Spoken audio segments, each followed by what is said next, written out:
boa tarde. Muito obrigada para quem está aqui, para quem está me assistindo. Então, como o Bulhões falou, né, o meu trabalho é intitulado de Discussões Oficiais acerca da erosão costeira em Atafona, litoral norte fluminense. Deixa eu ir agora aqui para o slide. Vocês estão conseguindo ver aí direitinho? Sim. Então tá bom. Bom, gente, por que eu escolhi falar sobre a erosão costeira que está acontecendo em Atafona? Para quem não sabe, eu moro em Gruçaí, né, que é muito próximo à praia de Atafona, e eu sei o que a população está passando, né, está perdendo suas casas e tudo mais, então eu queria fazer uma pesquisa para tentar ajudar essa população. Vamos lá. Índice. Primeiro a gente vai começar com a introdução, depois vai os objetivos, justificativa, base conceitual, materiais e métodos, resultados e discussão e a conclusão. Bom, aqui na introdução eu resolvi trazer alguns conceitos. Para quem não é dessa área, para quem não é da geografia, conseguir entender também, junto com todo mundo, o que está acontecendo lá em Atafona, né? Bom, zonas costeiras. Então, as zonas costeiras são ecossistemas limítrofes e de transição, ou seja, tem diferentes climas. Além disso, eles são também ambientes frágeis e importantes para o meio ambiente. Praias. O que seria as praias? As praias, elas caracterizam pela resiliência e eventos extremos, como transporte sedimentar transversal e latitudinal. Agora a gente vai para as mudanças de linha de costa. Então, as mudanças de linha de costa, elas refletem, além de intervenções antrópicas, padrões de agressão e erosão causados pela interação entre os processos naturais. Agora a gente chegou na erosão costeira. Bom, a erosão costeira, ela é uma ação natural, onde acaba modelando as feições litorâneas, tá?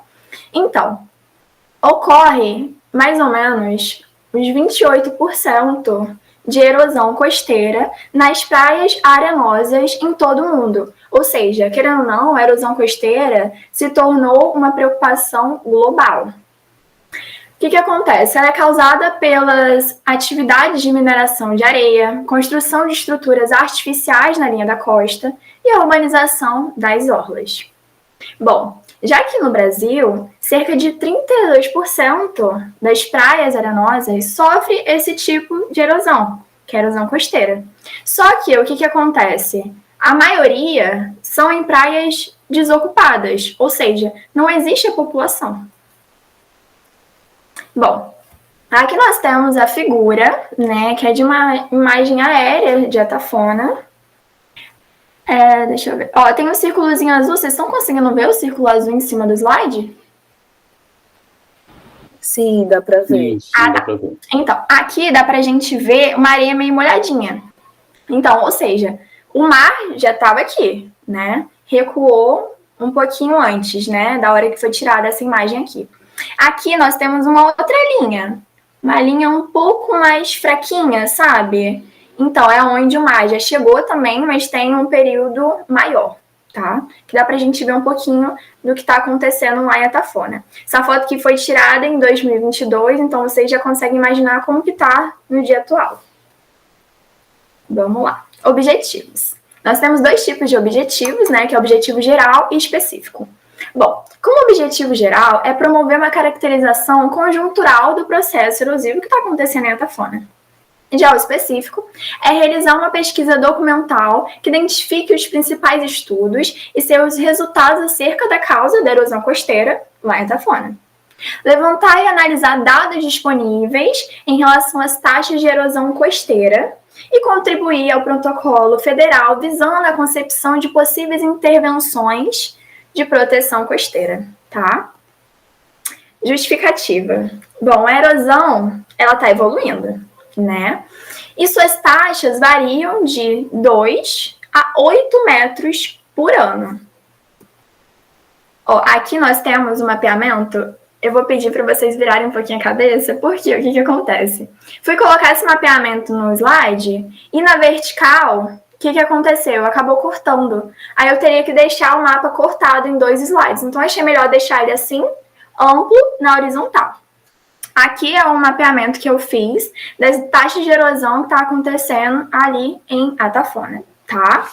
Ó, aqui, por exemplo, esse menos 7,66 metros por ano está em negativo. Aí vocês me perguntam, mas por que está em negativo?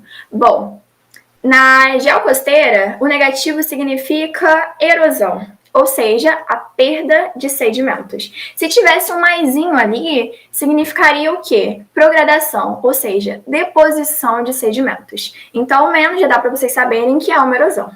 Menos 7,66 metros por ano. Aqui, a gente encontra ali o Pontal de Atafona. Nesse menos 5,41, aqui já está naquela rua dos Aquinos. Menos 4,99 metros por ano, aqui já é onde? Na entrada da praia de Atafona. Menos 4,37 metros por ano, aqui é quase no final da Avenida Atlântica, quem está vindo de Gruçaí. Menos 3,93 metros por ano, é quase em frente ao quiosque do Nelson. Menos 2,59 metros por ano, aqui já é no balneário de Atafona. Então dá para vocês perceberem como que está acontecendo a erosão, quais são as taxas, quais são os pontos. Esses dados eu tirei do IBGE, tá? Também, deixa eu voltar. Então, o que acontece? Com a erosão, a gente consegue ter um déficit sedimentar agravado por conta da ação do homem, e a mudança climática, tá? Nessa foto aqui, por exemplo, dá pra gente ver detalhadamente o fenômeno erosivo, tá? Aqui a gente consegue ver uma faixa bem reduzida de areia, ou seja, o mar, ele tá indo pro interno do continente, e aqui, não sei se dá para vocês notarem, a gente consegue ver alguns resquícios das casas, entendeu? Que o mar acabou pegando, tá? Essa foto aqui foi tirada em 2020 pelo Bulhões, tá? Então, a erosão, ela ocorre devido à ação dos fatores naturais também e antrópicos, onde acaba reduzindo o aporte dos sedimentos. Ou seja, dá também uma acelerada perda da terra firme, que foi como vocês viram ali, né? E afeta também estruturas e a biodiversidade costeira, tá bom? Agora, vamos para a erosão costeira. Bom, a costa apresentou transformações ao longo do período Quaternário Superior. Bom, para quem não sabe, né, o período Quaternário Superior é um período geológico entre o Pleistoceno e o Holoceno, ou seja, o período onde nós nos encontramos, tá? Aqui fala que os ventos são um dos elementos mais importantes para a simulação da topografia nas zonas costeiras, ou seja, eles acabam determinando a intensidade e a frequência das ondas, resultando o quê? Fatores relevantes da modelação da linha da costa, tá?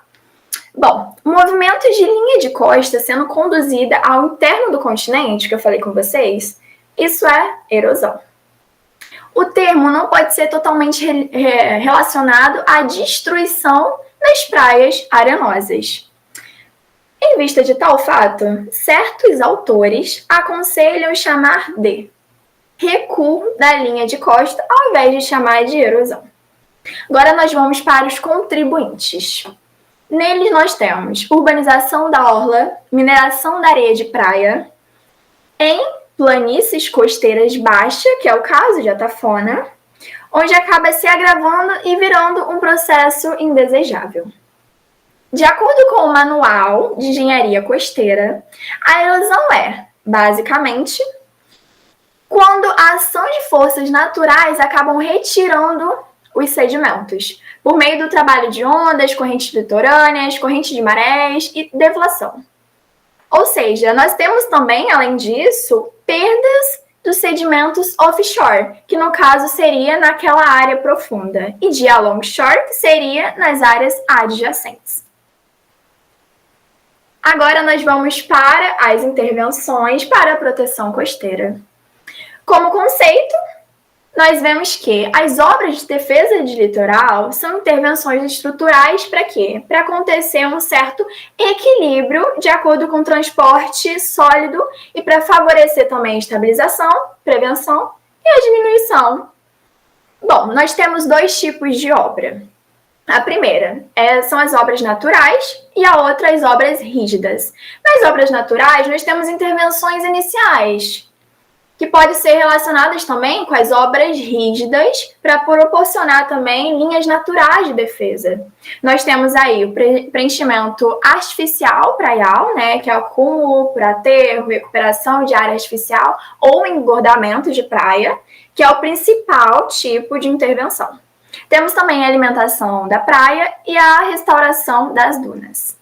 Já nas obras rígidas, elas são utilizadas em zonas dominadas pelo transporte costeiro, sendo basicamente estruturadas para a defesa da costa, como, por exemplo, os moles, os espigões e os guia-corrente.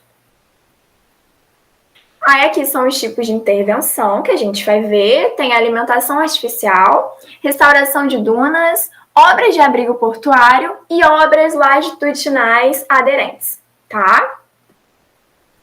Alimentação artificial. Bom, ela pode ser considerada como uma obra de nível leve, como vocês viram antes, onde acaba acrescentando o quê? Lembrem bem, areia de granulometria correspondente a exemplar, tá? Onde consegue o quê? Ampliar a extensão da faixa de areia em metros ou quilômetros em direção ao mar, tá? Com o propósito de quê? De intervir o equilíbrio sedimentar, restabelecer o transporte dos sedimentos costeiros e adquirir o quê? A função protetora, tá? Aqui nós temos uma figura, né, onde a gente consegue ver a alimentação artificial na praia de Portugal para uma possível solução de tal problema ambiental, tá? Então, como vocês viram, a gente vai acrescentar a areia de granulometria correspondente a exemplar, tá? Pois bem, dia 17 de dezembro de 2018, o que aconteceu? Simplesmente a prefeitura colocou 400 sacos de areia na faixa, como se isso fosse uma alimentação artificial. A gente sabe que não. Primeiro, o que aconteceu? A areia não tinha granulometria correspondente a exemplar. E segundo, os sacos entraram, né, para dentro do mar, fazendo com que algumas tartarugas morressem, alguns animais marinhos. Ou seja, acabou piorando tal situação, tá? Então, aí o que acontece? Foi lá, né, uma pessoa responsável e tudo mais, e ela falou com a população que essa medida iria ajudar a evitar que o mar, né, a água do mar, entrasse nas ruas e nas casas. E que seria uma medida paliativa até eles encontrarem alguma coisa para fazer. Bom, isso foi em 2018. A gente já está em 2024. Mas enfim. Vamos lá. Reestruturação de dunas. A estruturação de dunas é importante, pois a vegetação que se encontra nos sistemas de duna costeira ela é classificada como uma formação pioneira de influência marinha e que pertence ao bioma da Mata Atlântica, tá? Então, isso ocorre por toda a costa brasileira e que acaba desempenhando, querendo ou não, um papel crucial na preservação da biodiversidade local. Aqui nós temos o quê? Uma imagem, né, do projeto de reestruturação das dunas que aconteceu lá no Espírito Santo, tá? Obra de abrigo portuário. Bom, são essenciais para criar o quê? Uma área de abrigo contra as ondas geradas pelo vento ocorrente, garantindo o quê? Um percurso seguro das embarcações, tá? Tem como objetivo essas estruturas interferir no transporte de sedimentos para promover a sedimentação bala-mar e impedir o assoreamento a sota-mar. Bom, para quem não sabe, bala-mar é voltado para o mar e o sota-mar já é a área que está sendo abrigada, tá? Os principais elementos estruturais é o quê? Os quebra-mares, os mole guia-corrente e os espigões. Os mole guia-corrente são estruturas utilizadas na entrada de canais, tá? Ou rios que acabam fazendo o quê? O deságua no mar. Em função de quê? De guiar um fluxo de corrente e evitar o assoreamento do canal de acesso. Aqui nós temos, por exemplo, uma imagem do mole guia corrente lá de Porto Belo. Espigões. Já os espigões são estruturas perpendiculares à linha da costa, como dá para vocês verem aqui, onde interrompem o transporte de sedimentos pela corrente ao longo da costa, ajudando ao quê? A acumular areia nas praias, tá? Aqui nós temos a foto de um espigão costeiro lá em São Luís. Já o mole e o quebra-mar são estruturas o quê? Construídas para reduzir a força das ondas antes delas atingirem o quê? A costa ou um porto, tá? Aqui nós temos a imagem de um mole em Portugal e de um quebra-mar em Portugal também. Bom, qual é a diferença entre um e outro? O mole tem uma extremidade no mar, como dá para vocês verem aqui, e a outra no continente. Já o quebra-mar não. O quebra-mar, as duas estruturas são dentro do mar, tá? Não sei se vocês sabem, mas no Porto da Sul nós temos um quebra-mar. Porque, querendo ou não, como eu falei com vocês, um porto precisa, sim, de uma obra de abrigo, certo? Porém, o que acontece? Simplesmente eles não fazem a manutenção. Ou seja, o sedimento ele fica preso ali no quebra-mar e não consegue voltar. Bom, ali no lugar onde a gente tem o quebra-mar, o que acontece? Bom, o transporte ele também fica desregular e tudo mais, mas não tem a erosão. Porém, em áreas do lado dessa praia, já acaba ocasionando a erosão porque os sedimentos ficam presos ali, entendeu? Então, uma erosão que já era severa há uns 50 anos atrás, em Atafona, acaba piorando mais ainda por tal motivo, tá? Obras longitudinais aderentes. Elas são estruturas paralelas à linha da costa, interligadas a ela, com o objetivo de quê? De delimitar a praia em áreas desprotegidas pela natureza, ou em locais onde é desejável manter a costa avançada em relação a áreas vizinhas, como avenidas à beira-mar, tá? Aqui nós temos um perfil, né, dessa obra. Olha, aqui tem filtro, tem um manto, aqui é o nível médio do mar e daí é feita a construção, tá?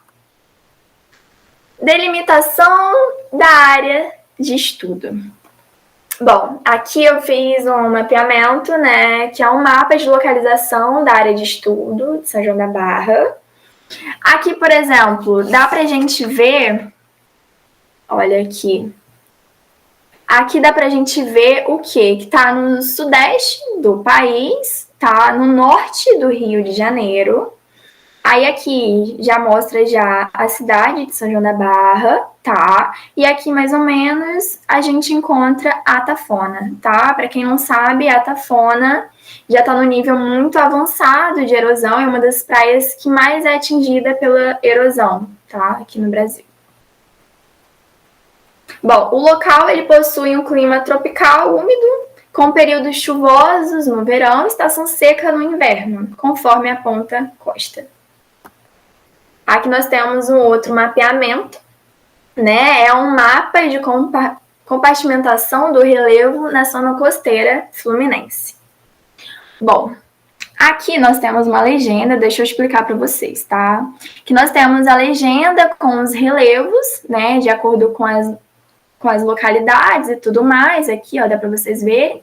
Aqui, São João da Barra, tá tudo amarelinho. Tá dando para vocês verem?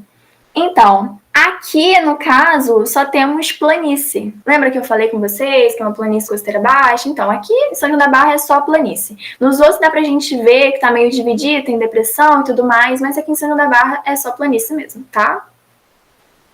Bom, o entendimento do problema da erosão costeira em Atafona deve considerar o quê? O sistema de praia-duna frontal, que ora erode e recua sobre as construções. Ora, avança em direção ao mar, refletindo o quê? A complexa interação entre a disponibilidade de areias, ação de ventos, onda e transporte litorâneo.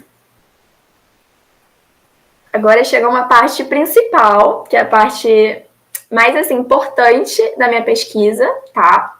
Nós vamos ver agora os resultados e as discussões. Bom, não sei se vocês sabem também, mas assim, a população de Atafona, ela é dividida em pescadores e artesãos. Ou seja, eles não têm aquele estudo para identificar o que de fato está acontecendo na cidade, entende? Tipo, a gente sabe que é erosão e tudo mais, mas eles não sabem a fundo por que está acontecendo. Então, se a prefeitura fala, eles simplesmente concordam, tá? Portanto que, apenas em 2008, a comunidade se juntou de Atafona e entregou ao MPF um abaixo-assinado, pedindo o quê? Alguma intervenção costeira ali para o mar acabar não pegando as casas e alguns comércios de lá, tá? Em resposta, o que aconteceu? O MPF acabou abrindo um inquérito que culminou o quê? Um convênio com a Fundação Coptec, tá? Essa fundação, então, acabou produzindo o quê? Um relatório técnico assinado pelo professor Rosman, tá? Sugerindo o quê? Obras de engenharia costeira como os quebra-mares, tá? Mas aí ele ressaltou que poderia sim fazer esse quebra-mar, só que o custo ia ser muito alto. Ou seja, com base nisso, ele falou que seria melhor sair, né, as pessoas, no caso, tirar a população ali da cidade. Seria uma coisa mais econômica e de longo prazo, tá? Em visto o nível que estava a erosão naquele tempo, tá? Paralelamente, o que aconteceu? O IBAMA acabou realizando uma análise que apontava o quê? O desequilíbrio sobre a descarga do rio Paraíba do Sul e as águas do Atlântico. Estava agravando, né, essa redução da vazão do rio e estava contribuindo no avanço do mar. O órgão, então, sugeriu soluções para, de novo, a desocupação da área afetada e também o plantio da vegetação nativa como uma barreira natural, apontando, então, intervenções estruturais que teriam um impacto temporário e de alto custo, tá? Em 2015, o INPH desenvolveu um anteprojeto para a proteção e restauração da Praia de Atafona. Esse projeto, então, falou que poderia fazer algumas construções, como espigão, e uso também de aterros hidráulicos para mitigar, né, essa erosão que estava acontecendo em Atafona e estabilizar a linha de costa. A proposta incluiu também a reestruturação ambiental e a colaboração da população. Bom, esse anteprojeto ele foi megamente aplaudido na época, bem recebido, mas enfrentava desafios como conscientizar, né, a população sobre tal fato e também a coordenação entre diferentes esferas do governo. Então, depois disso, o que aconteceu? A Prefeitura de São João da Barra, com apoio ao MPF, realizou intervenções de desassoreamento no Rio Paraíba do Sul, apontando o quê? Uma área específica de dragagem. O INEA autorizou tal operação. E a UF elaborou um relatório técnico recomendando o quê? Um monitoramento ambiental contínuo para acompanhar os impactos da atividade de dragagem. Em 2018, a URJ apresentou um relatório de monitoramento pré-intervenções, que levantou o quê? Preocupações sobre a possível contaminação dos sedimentos a serem dragados, sugerindo então o quê? Uma avaliação criteriosa antes de iniciar tal processo. No ano seguinte, a UF, em parecer técnico ao MPF, reafirmou a importância do monitoramento e propôs uma nova abordagem de recuperação das dunas, sugerindo, então, sedimento realizado no Rio Paraíba do Sul pudesse ser transportado para a praia de Atafona, utilizando o quê? O campo de duna como uma defesa natural. Isso, então, evitaria o quê? O uso de materiais externos ao ecossistema costeiro. E poderia ser também, né, uma possível solução mais sustentável. Ao longo dos anos, A discussão incluiu também colaboração entre a prefeitura, o MPF, a UF e outros engenheiros locais, como o Rogério Ribeiro, que propôs também uma construção de enrocamento em forma de bermas geotécnicas. Essa proposta visa, então, fortalecer a área e, ao mesmo tempo, oferecer uma proteção costeira que poderia suportar a balneabilidade. Finalmente, as discussões técnicas levaram o MPF a recomendar a contratação do estudo e viabilidade técnica, econômica e ambiental, para permitir o quê? Uma análise mais detalhada do caso e comparativa das possíveis intervenções a fim de garantir a melhor solução, tá? Então, assim, as discussões continuaram e sem nenhuma conclusão. Ou seja, o problema aí tá acontecendo e ninguém ainda fez nada, tá? Conclusão. Conclui-se, então, que é necessária uma gestão costeira integrada que promova órgãos públicos, engenheiros e a própria comunidade, né? E que adote também abordagens sustentáveis e adaptativas. O estudo reforça a urgência de implementar um planejamento costeiro que seja adaptável às mudanças climáticas, que promova a consiliência da região. Essa gestão integrada permitirá não só a redução dos impactos da erosão que está acontecendo lá, mas também assegurar o desenvolvimento sustentável da área costeira de Atafona. Aqui nós temos algumas referências, eu não coloquei todas, porque deram umas 5 folhas de referência, então coloquei só algumas. E é isso, gente. Obrigada.